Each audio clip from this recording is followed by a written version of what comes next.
Coordenadas retangulares no espaço, esferas, superfícies cilíndricas. Sistema de coordenadas retangulares. Um sistema de coordenadas retangulares em 3 dimensões consiste em 3 eixos perpendiculares entre si, cuja intersecção é chamado ponto de origem. Usualmente usamos a letra O para representá-lo. Então, temos um chamado sistema de coordenadas retangulares, ou também chamado sistema de coordenadas cartesianas. Existem 2 tipos de sistemas de coordenadas retangulares. Os sistemas da mão direita são aqueles que, quando, uma vez especificado os sentidos dos eixos x e y, colocamos a mão direita sobre o eixo x e fechamos os dedos em direção ao eixo y. O dedo polegar deve apontar para o eixo z. Veja que podemos também ter sistemas que usam o sistema da regra da mão esquerda. Então, fechando os dedos, uma vez especificados os sentidos dos eixos x e y, fechando os dedos da mão esquerda agora, o dedo polegar aponta para o eixo z. Então, neste curso, usaremos apenas sistemas da mão direita. Então, um ponto P no espaço, a cada ponto P no espaço podemos associar um terno de números reais, passando por 3 pontos pelo ponto P, paralelo aos planos coordenados e tomando A, B e C como as coordenadas de intersecção desses planos. Os planos coordenados são os planos x e y, os planos xz e os planos yz. O plano xy consiste apenas do plano gerado pelos 2 eixos x e y. O plano xz apenas do plano gerado pelos 2 eixos x e z, e o plano yz consiste do plano gerado pelos eixos y e z. Esses 3 planos são perpendiculares entre si. Na intersecção deles estará a coordenada do ponto P. Então, por exemplo, aí está um ponto com coordenadas A, B, C, uma trinca de números reais, representando então aquele ponto P no espaço tridimensional. Um exemplo numérico, então, coordenadas 4, 5, 6, coordenadas x, 4, coordenadas y, 5, coordenadas 6, z. Coordenadas menos 3 para x, 2 para y, menos 4 para z, neste exemplo. Os eixos coordenados em um sistema de coordenadas bidimensional dividem o espaço bidimensional em 4 quadrantes. Já num espaço tridimensional, os planos coordenados em um sistema de coordenadas tridimensional dividem então o espaço tridimensional em 8 octantes. Os planos xy, xz e yz, eles dividem então o espaço tridimensional em 8 octantes. O primeiro octante é o conjunto de todos os pontos que têm as 3 coordenadas positivas, tanto a coordenada x, y e z no primeiro octante são todas positivas. Os demais octantes não têm enumeração padrão. Então, algumas regiões, planos que são importantes, o plano xy consiste de todos os pontos da forma x, y, 0. A coordenada z é 0. Então, o plano xy consiste apenas dos pontos no espaço tridimensional que tem coordenadas diferentes de 0, x e y. Já mesmo algo semelhante acontece no plano xz, consiste de todos os pontos no espaço tridimensional, onde a primeira e a terceira coordenada são diferentes de 0. A coordenada do meio, a coordenada y, necessariamente deve ser 0 para pontos do plano xz. E no plano yz, são os pontos onde a coordenada x é 0. A coordenada y e z pode assumir qualquer valor. Já o eixo x consiste de todos os pontos onde as 2 últimas coordenadas são 0. A coordenada x, a primeira coordenada, pode assumir qualquer valor. Então, pontos da forma x, 0, 0. O eixo y, pontos da forma 0, y, 0 e, de forma semelhante, eixo z, pontos da forma 0, 0, z. Vamos obter uma fórmula para a distância entre dois pontos em um sistema de coordenadas tridimensional. Então, temos dois pontos no espaço, coordenadas, um ponto com coordenadas x1, y1, z1 e outro ponto com coordenadas x2, y2, z2. Então queremos encontrar o tamanho daquele segmento ali D, né, que é a distância entre os dois pontos. Vamos considerar este ponto aqui ao longo do eixo que é obtido a partir do primeiro ponto, né, mas com deslocamento ao longo do eixo x. Então, a partir de x1, y1, z1, nós vamos para o ponto x2, y1, z1. Este é o ponto x2, y1, z1. Vou fazer agora um deslocamento na direção do eixo y a partir do ponto inicial, x1, y1, z1. Então vamos para o ponto x1, y2, z1. Ali está ele. E considerando a intersecção dessas retas paralelas, obtemos então o ponto x2, y2, z1. Aí está o ponto x2, y2, z1. Então podemos obter o tamanho daquele segmento amarelo ali naquela diagonal a partir do tamanho dos segmentos que tem lado y2 menos y1 e o outro lado x2 menos x1. Então temos este triângulo retângulo que é formado por lados um laranja e o verde, um lado paralelo ao lado verde e com a diagonal em um amarelo. Então na diagonal, pelo teorema de Pitágoras, temos que essa diagonal é a raiz quadrada da soma dos quadrados dos dois lados, né? Então x2 menos x1 ao quadrado mais y2 menos y1 ao quadrado. Mas agora vamos observar, então, vamos colocar a coordenada z, né, no assunto. Então temos o tamanho daquele segmento em amarelo, queremos encontrar o tamanho do segmento marrom, né, e a distância. Vamos considerar o tamanho deste segmento aqui, que é precisamente z2 menos z1, já que a distância entre esses dois pontos, né, coordenadas x2, y2, z2 e outro ponto com coordenadas x2, y2, z1. Então esses dois pontos estão sobre o mesmo eixo z. Então a distância entre eles, que é o tamanho desse segmento, é z2 menos z1. Isso eu vou destacar ali em rosa. Isso vai criar o triângulo retângulo, um com lado rosa, outro com lado amarelo, com um ângulo reto, e a hipotenusa com lado marrom, que é o D. Aí está esse triângulo, né? Um lado, a diagonal ali do quadrado em amarelo, cujo lado é a raiz quadrada de x2 menos y1 ao quadrado mais y2 menos y1 ao quadrado. O outro lado, que é a hipotenusa, né, a distância que eu quero encontrar, a distância D, a distância entre os dois pontos, e o lado rosa, que tem comprimento z2 menos z1. Então, usando o teorema de Pitágoras, então d2, d ao quadrado, é o quadrado da soma dos quadrados dos catetos. O quadrado da raiz quadrada ali desaparece, então a raiz quadrada, então eu fico com d2, d ao quadrado é x menos 1 ao quadrado mais y2 menos y1 ao quadrado mais z2 menos z1 ao quadrado. Portanto, D, a distância entre dois pontos, é a raiz quadrada a soma dos quadrados das diferenças entre as coordenadas dos pontos x1, y1, z1 e x2, y2, z2. Então essa é a fórmula da distância entre dois pontos no espaço tridimensional.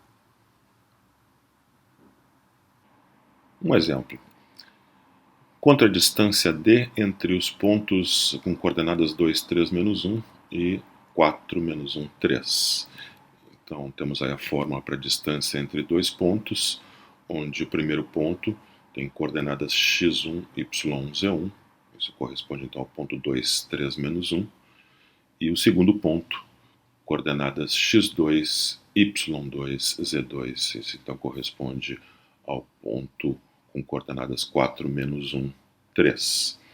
Então, substituindo e não usando a fórmula, temos que d, aquela expressão ali, pode ser simplificada para a raiz quadrada de 2 ao quadrado mais menos 4 ao quadrado mais 4 ao quadrado, fica a raiz de 36, que dá 6. Portanto, 6 é a distância entre aqueles dois pontos no espaço tridimensional.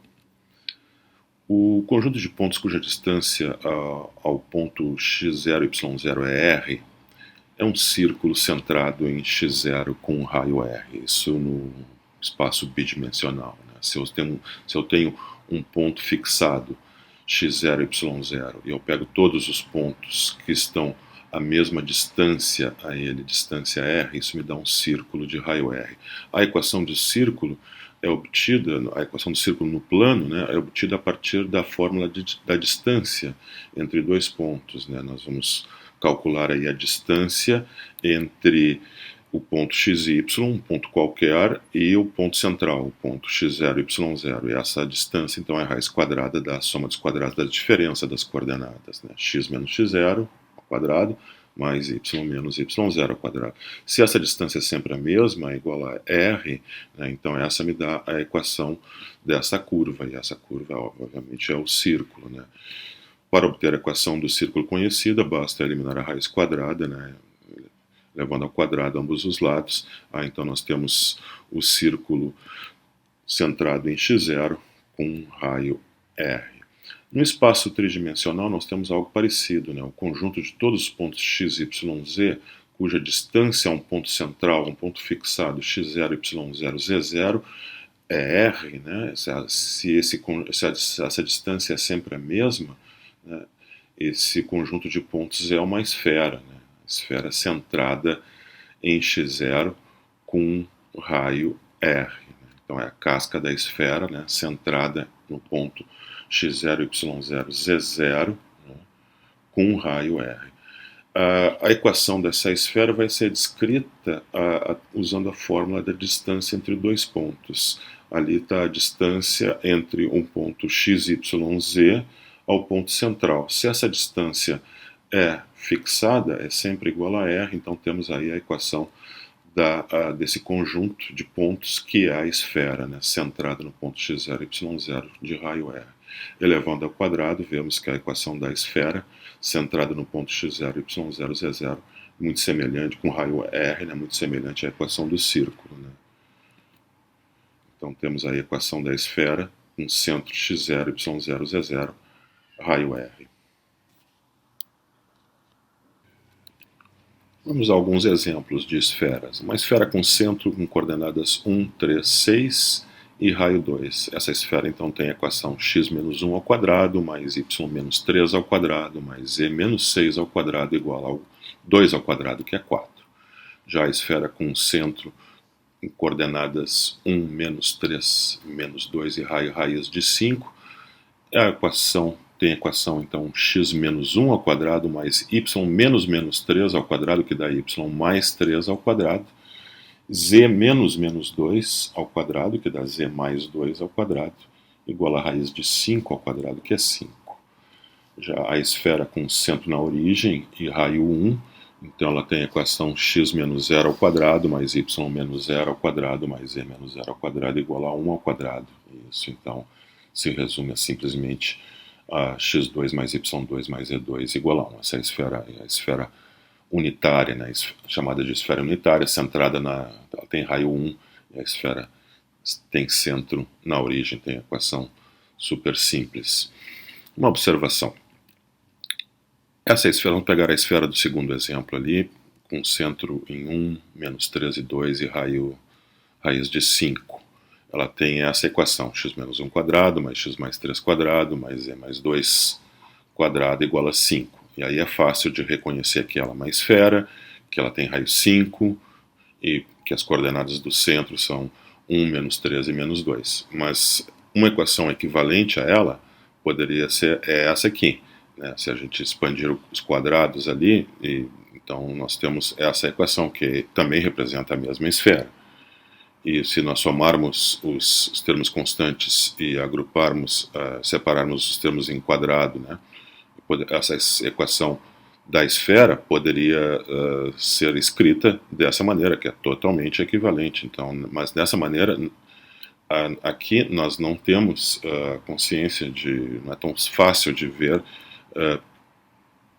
que realmente essa equação representa uma esfera, que ela tem raio 5 e que as coordenadas do centro são 1, menos 3 e menos 2, ao contrário da na primeira equação, né? A equação lá que envolve as coordenadas, as diferenças dos quadrados igual ao raio ao quadrado. Né? Então, essa equação, essa última equação aqui, ela é desse tipo.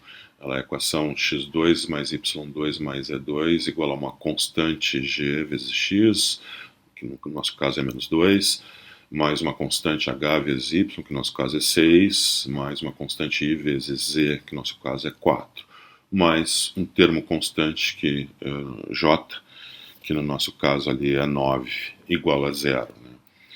Então, é uma equação mais geral, né, que pode representar então uma esfera, já vamos ver ela em seguida. Então a questão agora, se eu tenho uma equação desse tipo, né, será que eu consigo fazer o caminho inverso? Será que eu consigo reconhecê-la, que ela é uma esfera, que ela tem e quais as coordenadas do centro e quem é o raio? Então, dada essa equação x2 mais y2 mais e2 menos 2x menos 4y mais 8z mais 17 igual a 0, vamos encontrar o centro e o raio dessa esfera. Para isso, então, eu vou ter que escrever os termos em x como em y e em z, nas três variáveis, como quadrados, né, de diferenças.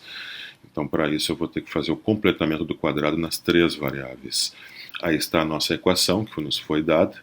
Então, primeiramente, eu vou agrupar os termos em x, em y e em z. Então, vou ficar com x2 menos 2x, y2 menos 4y, mais e2 mais 8z mais 17, que é o termo constante, igual a 0. Então, agrupei os termos em x, y, z.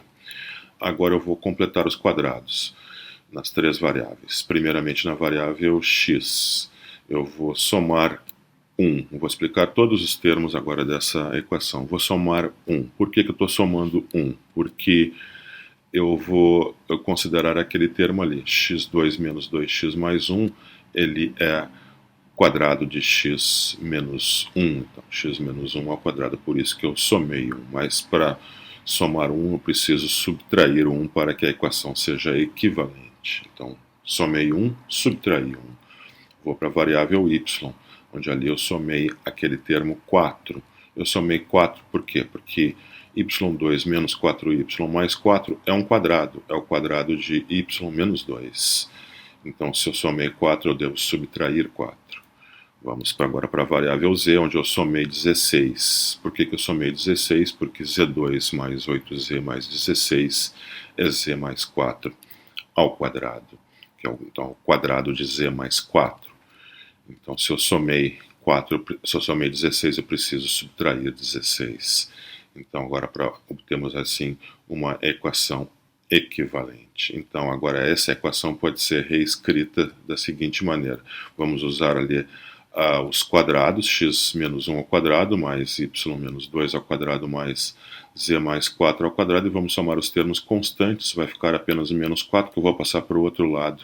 Então, posso escrever essa equação de forma equivalente, então, como x menos 1 ao quadrado, mais y menos 2 ao quadrado, mais z mais 4 ao quadrado, igual a 4. E agora sim, aí é fácil de reconhecer que ela é uma esfera, ela tem o centro com coordenadas 1, 2 e menos 4, e o raio é a raiz de 4, né, que é 2.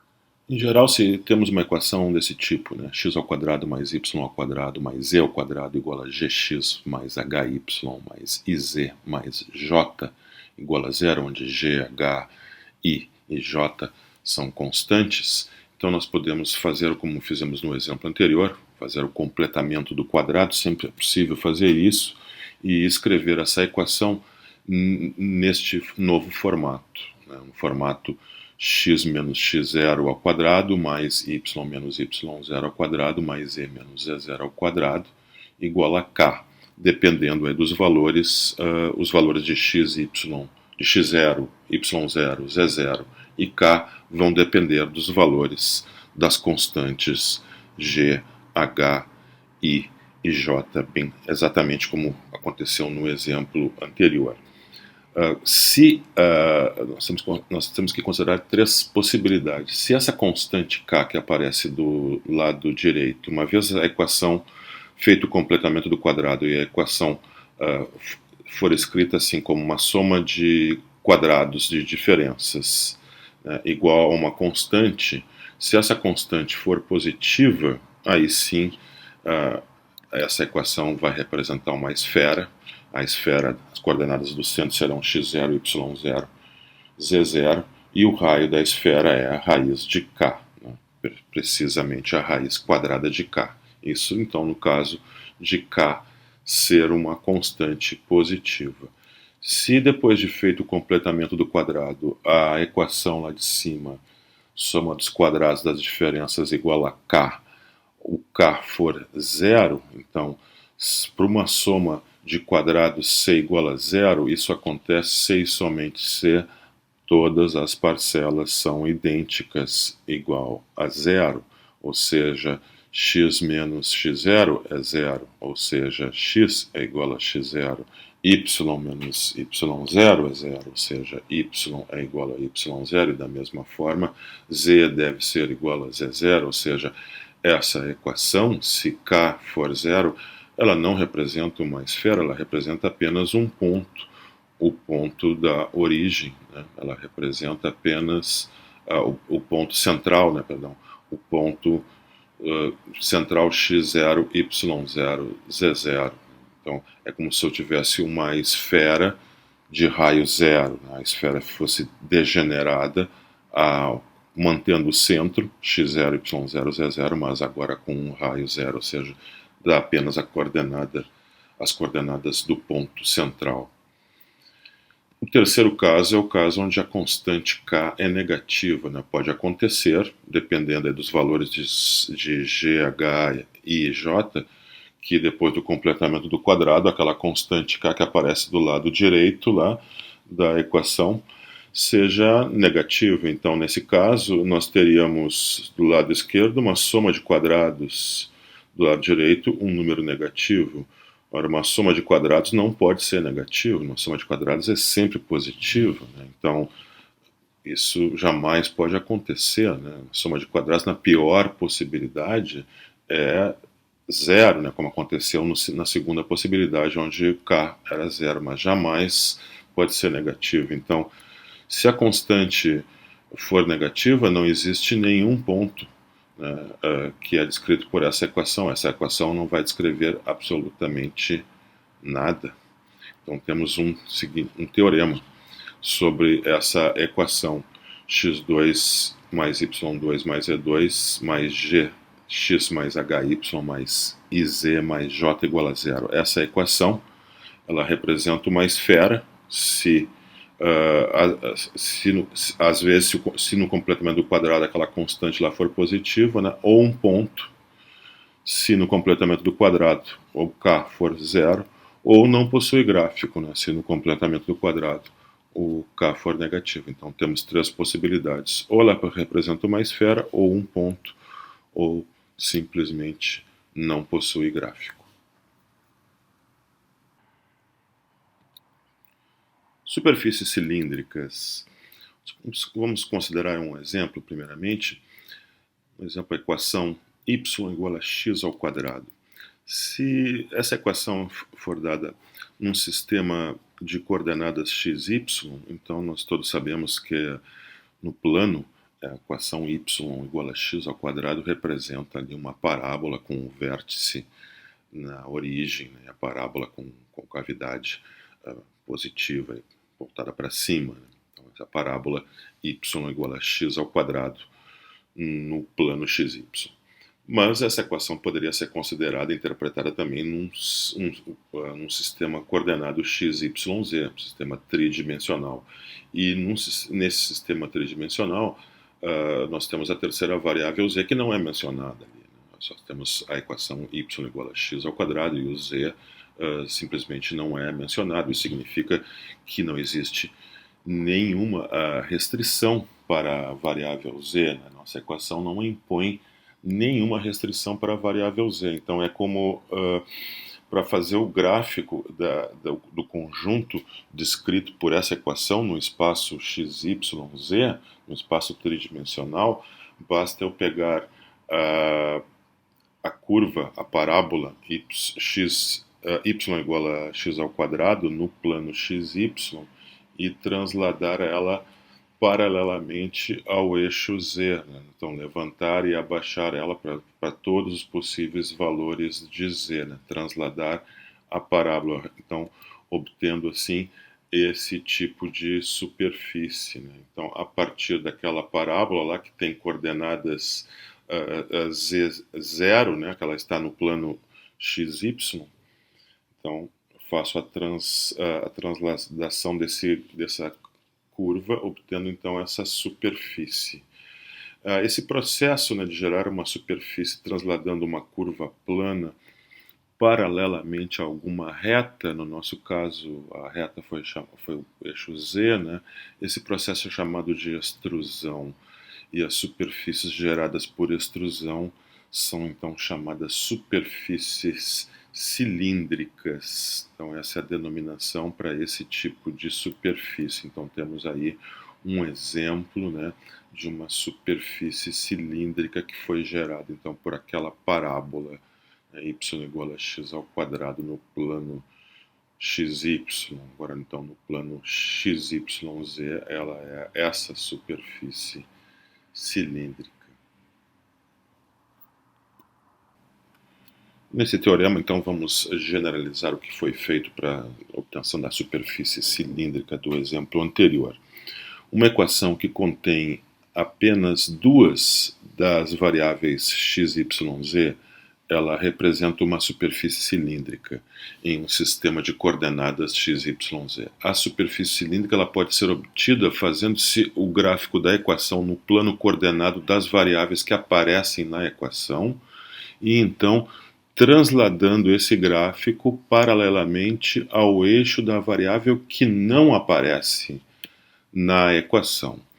Por exemplo, o exemplo anterior, temos no espaço bidimensional a parábola no plano xy, dada pela equação y igual a x ao quadrado. No espaço tridimensional, a superfície cilíndrica obtida é essa, né? Nós fazemos, então, transladamos o gráfico da parábola do plano xz paralelamente ao eixo da variável z, né, que a variável z não consta na equação. Então, porque não existe então nenhuma restrição para z, por isso nós fazemos então nós trasladamos o gráfico paralelamente a z para obter então essa superfície cilíndrica.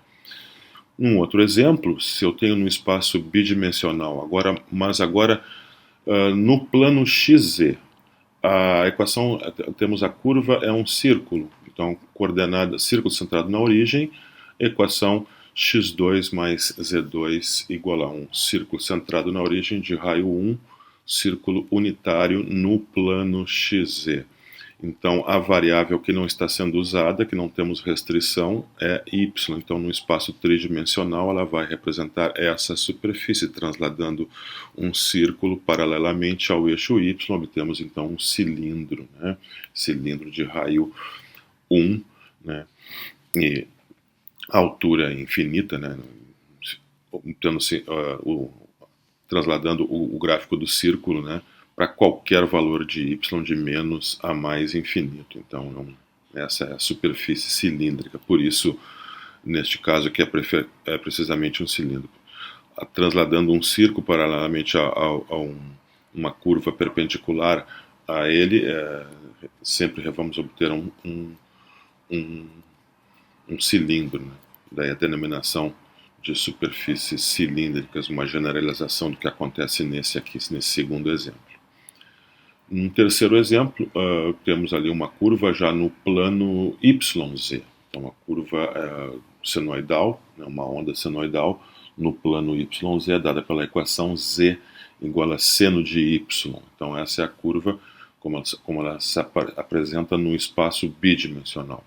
Mas no espaço tridimensional, ela, então com coordenadas x, y, z, não há restrição para a coordenada x. Então eu pego essa curva do plano z e yz e translado ela paralelamente ao eixo x, obtendo essa superfície cilíndrica aí representada na ilustração.